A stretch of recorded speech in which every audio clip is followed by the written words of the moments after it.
Hello students, today's class is going to be about past perfect continuous tense, which is going to be the 8th lecture in the course that we have started, English grammar course. Before this tense, we have already discussed present tenses as well as the past remaining tenses. This is going to be the last tense in the past category. Let's get started with the syntax stage of this tense.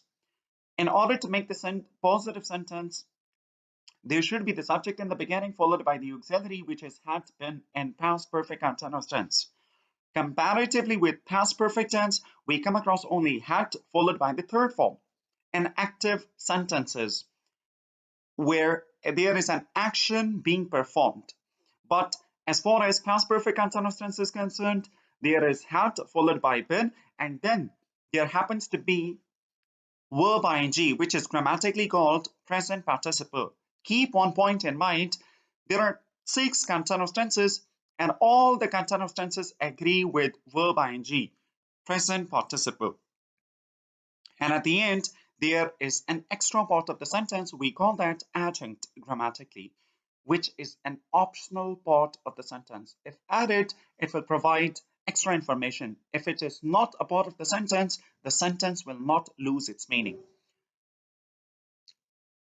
We can simply make the sentence negative just by introducing the negative adverb right after the auxiliary had.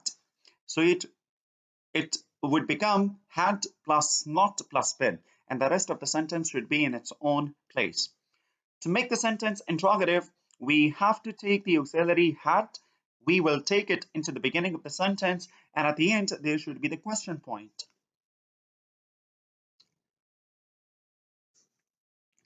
The negative interrogative in American has got different structure as compared to the British one. Americans all the time prefer using contractions, so they always have hadn't into the beginning of the sentence to make the sentence negative interrogative. So it sounds like hadn't followed by the subject, and then we have verb ing, and at the end there is adjunct followed by the question point.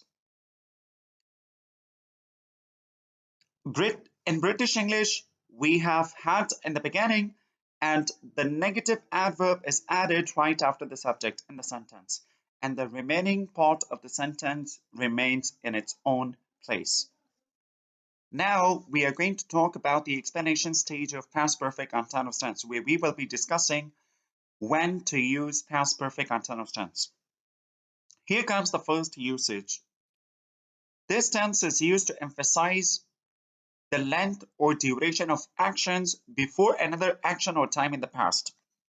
This sounds quite similar with the previous tense that we discussed, namely past perfect tense.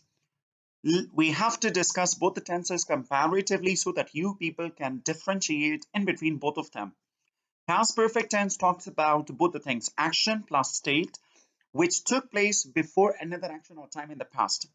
As far as past perfect continuous tense is concerned, it talks about the length or the continuation or the duration of an action that continued or stayed for a particular time before another activity or time in the past. In this case, there are the following conjunctions used. For example, when, by the time, before, and after. In this case, the first or earlier tense is shown with past perfect continuous tense, where the second action is shown in simple past tense. The following are the structures. If you people understand these ones, you will never have any troubles using past perfect continuous tense accurately. So here comes that. When, before, by the time. These are the subordinate conjunctions followed by simple past tense. And there should be a comma followed by past perfect continuous tense. But make sure that past perfect continuous shows the first activity that was taking place before another activity in the past. The subordinate connector after can be used with past perfect continuous tense. But make sure you know the difference in between both the structures. The following connectors can be used with simple past tense, and the connector after is used in this case with past perfect continuous tense, which shows the first or earlier action. Here are the examples. Before you got here, we had been playing chess for half an hour. There are two things. One is getting here, another is playing chess. So the past perfect continuous tense shows an activity which was in progress already before another activity in the past. And this is the duration of that activity. It was in continuation for half an hour before another activity took place in the past. So for such situations, we use past perfect continuous for continuous activities, which is the first action, followed by the second action shown with simple past tense. Another example comes here. After I had been talking to my family for 30 minutes, you called me, right? So in this case, there are again two actions. One is calling, another is talking. So the past perfect continuous tense shows the first activity taking place for this much time. Then this activity was followed by another activity for which we use simple past tense, which is the second or later action. Moving on with the second usage of past perfect continuous tense. This tense is used to replace past continuous tense in its indirect speech. For example, Ahmad told me I was watching a movie yesterday.